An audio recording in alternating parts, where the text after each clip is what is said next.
Welcome to the channel.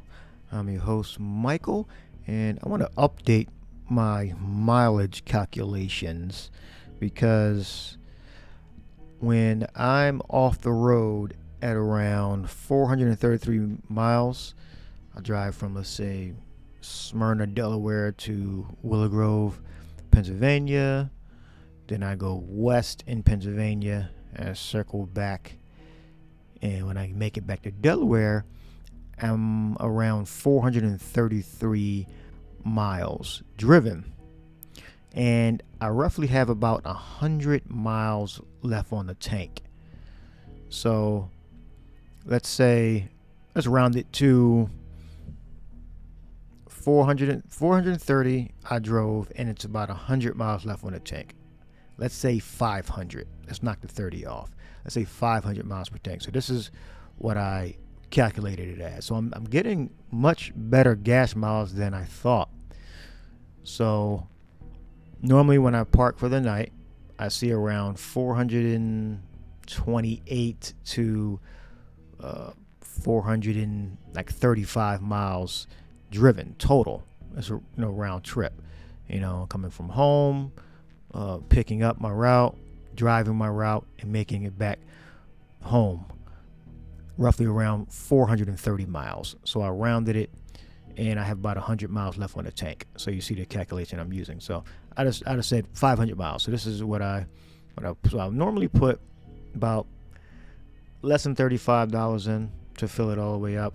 I put about between $31 to $34, somewhere around there. So I just put the dollar amount up a little bit. And distance driven, let's say 500 miles, including the around 100 so miles I have left on the tank. It could be 80, it could be 120. It's around there left on the tank. So I just rounded it to 500 miles total driven. So that's about 7 cents per mile. All right. And we can put it up to, say, 9 cents per mile, 9 or 10 cents per mile. I'm still making out pretty good. All right. And this is, of course, $3.30 per gallon. Gallons used around 10 gallons, 10 and a half gallons.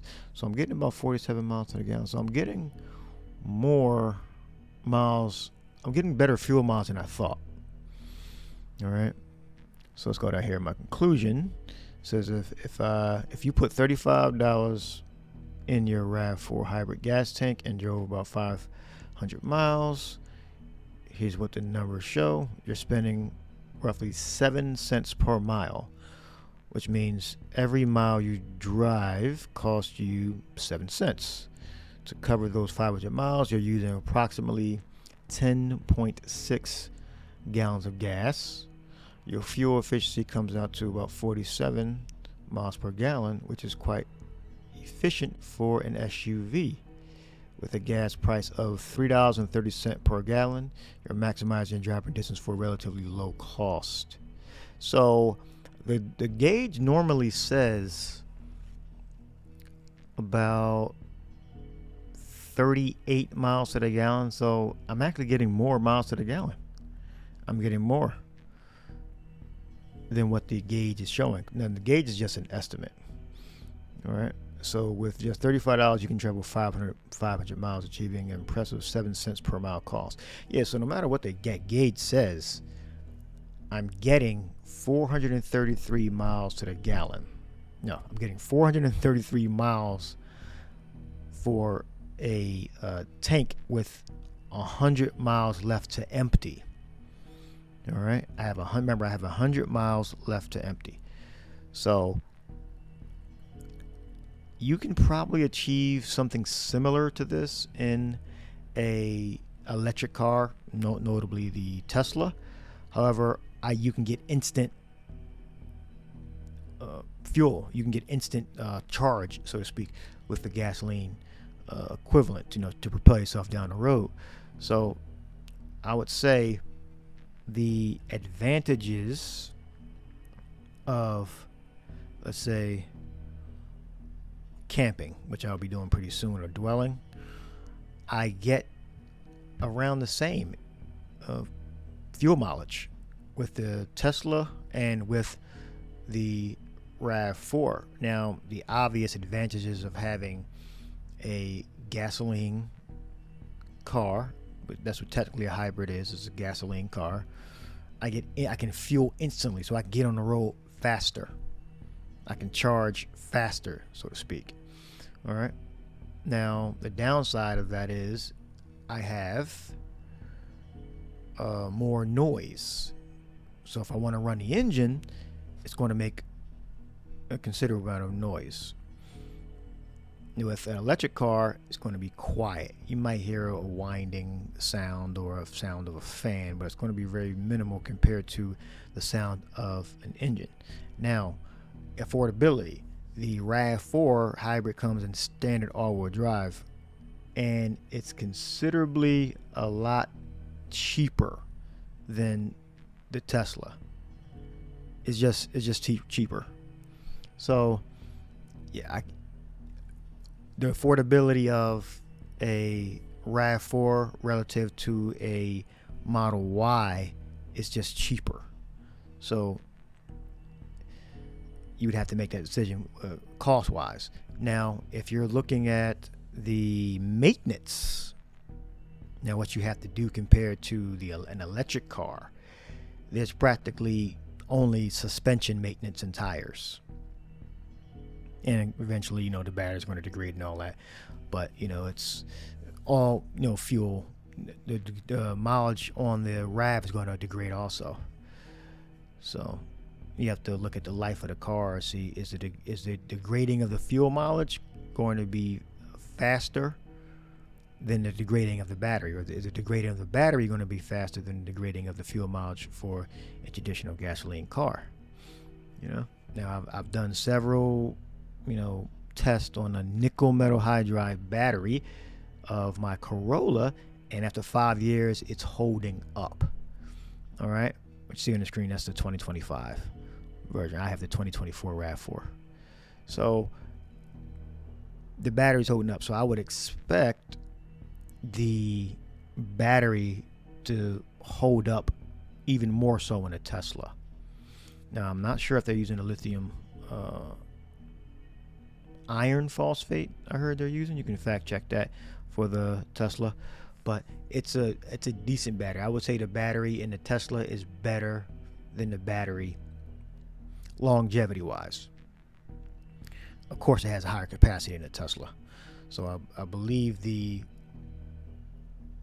Tesla battery is overall better. The technology is better than the batteries that are being put in the Toyotas.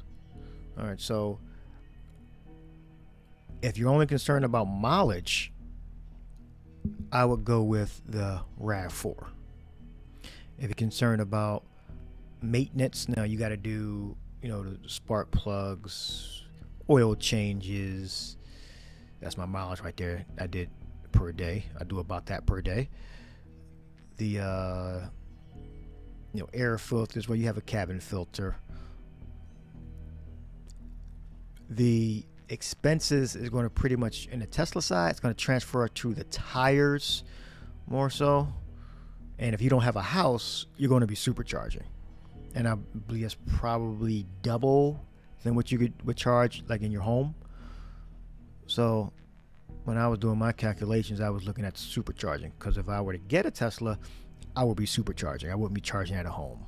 Now, my brother has a Tesla charger, but he lives in Philadelphia, and I would have to pretty much live around him or live around that area, which I don't live in Philadelphia. I don't live in Pennsylvania anymore, to get the home prices of charging my car.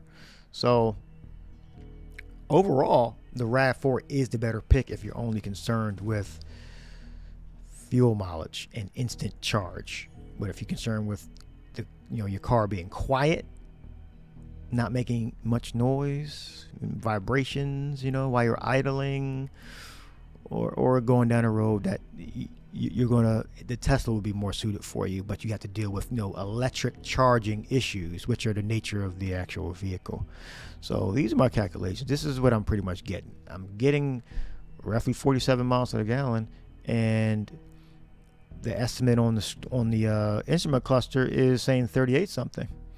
So, and I am getting roughly 500 miles to tank, because I'm getting 433 at the end when I can make it back home, and I have between 80 and 100 and something miles left to empty. So I'm getting at least 500 miles of tank. All right, so you can calculate it probably be less than 100 miles to empty, but still, if you round it off, it's around 500 miles per tank. So I'll leave that there. Hope this video was helpful. Consider subscribing, like the video. See you in the next one.